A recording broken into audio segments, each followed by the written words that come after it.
Hi, Pastor Nathan Decker with your hashtag Better Together devotion for today. And this week, I'm uber concerned about how we support pastors. So there are 1,700, that's 1,700 pastors every single month leaving the ministry.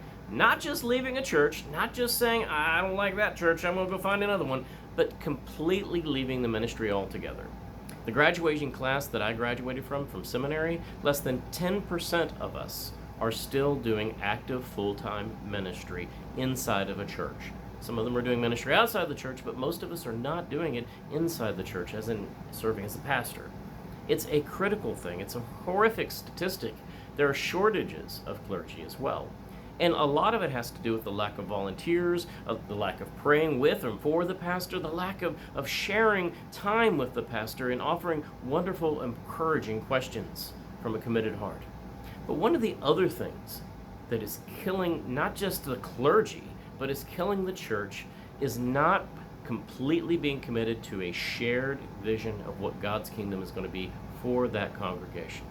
Now, I say that intentionally, a shared vision.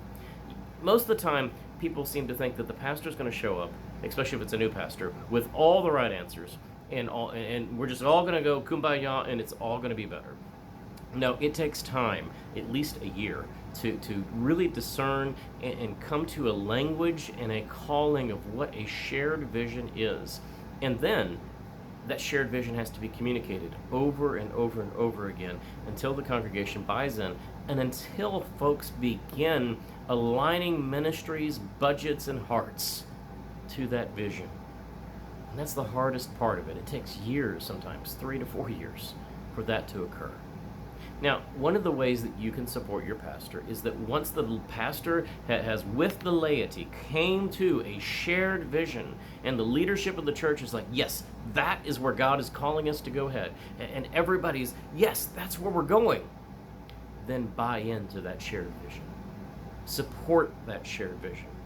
If you discern after prayer that you can't do that, then you probably need to go to another church. And I'm being honest when I say that. Because when we are trying to go to St. Louis, and somebody says, no, I want to stop in Nashville. That's not what God called us to do. A shared vision is one that came from the laity and the clergy, and one of the ways you can support the pastor is by buying into that shared vision. Completely saying, yeah, we're going to do that. We're going to do what God called us to do. For example, here at Chester United Methodist Church, a big part of our shared vision is loving families and embracing diversity and making a positive impact in our community, having some passionate worship and small group discipleship ministries. Now, to be a part of Chester United Methodist Church, one of the things I do with folks who are choosing to be disciples of Jesus Christ here is I tell them, these are the things that we're about. If you're on board with these things, let's move forward. Let's share this ministry together. And my hope is that they buy into it. That they buy into it 100%. Asking questions all the time along the way from a committed heart. But buying into it, saying that this is where we feel God is calling us to go. Find the shared vision.